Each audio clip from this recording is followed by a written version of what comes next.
Mr. Reagan, thank you for sparing a couple minutes with us, sir. Sure, glad to do it. A lot of people are comparing Barack Obama to your father. Obama clearly admires your father. He's mentioned President Reagan numerous times. What do you think about Barack Obama's appeal, and how that appeal seems to echo your father's? Well, I know that Barack Obama has taken a little heat from the Republicans because he's eloquent and he speaks well, and he actually writes his own speeches, which is something that a lot of politicians, including the ones here, don't generally do.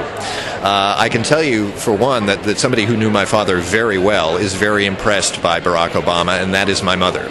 She has heard him speak, and she understands the words that come out of people's mouths very often reflect their characters. And she likes what she hears from Barack Obama, even though she's officially endorsing John McCain. She does not think that Barack Obama is a bad guy. She thinks he's a very, very formidable candidate, and she likes what she sees about him, and I feel the same way. What's your opinion when you hear individuals claim that Barack Obama does not have adequate experience, and they then defend Sarah Palin's experience by differentiating it as executive? We even heard Rudy Giuliani state that Palin's executive experience outweighs that of even Joe Biden's decades in the legislature. Well, the whole executive experience thing is a lot of nonsense, really. Sarah Palin was mayor of a town that, of 7,000 people. Barack Obama has won 18.5 million votes in the primary election. The population of Alaska is 600,000.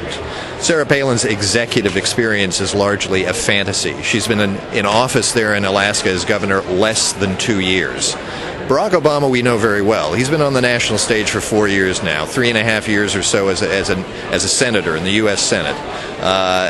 The executive experience thing, frankly, doesn't pass the laugh test.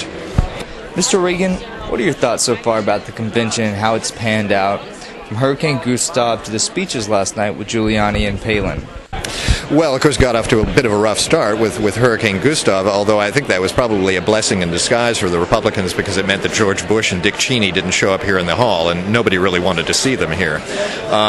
Beyond that, though, I have to say I've always been a bit turned off at Republican conventions, and I've been to many of them, because the Republicans are a lot better at hating. And there's a lot of snide contempt that comes out. It drips out of speakers, like it did with Sarah Palin and Rudy Giuliani, for instance, last night. Yeah, it was interesting to witness Sarah Palin go after Obama to such an extent during her speech. Obviously she would somewhat, but we probably would have expected most of the damage to come from the warm-up speaker, Giuliani in this case. Well, it was over the top. It was also dishonest. It was a catalog of lies. She repeated the lie about her opposing the bridge to nowhere. We know now that she supported it. She says that Barack Obama doesn't want America to produce more energy. That's just flat out a lie, and she knows it very well. So, I'm one of those old-fashioned people, I guess, who thinks that if somebody lies to you, and lies to you repeatedly, it means they're a liar. As much as I am a Republican, you and I somewhat agree on Sarah Palin. I strongly believe the media has erred in its attacks against her family, how Palin's husband received a DUI 22 years ago.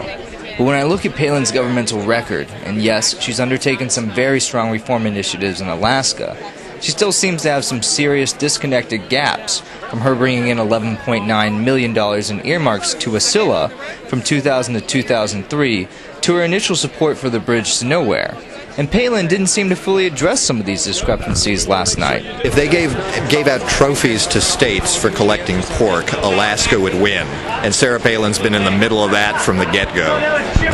Thank you so much, Mr. Reagan. You bet. Glad to do it.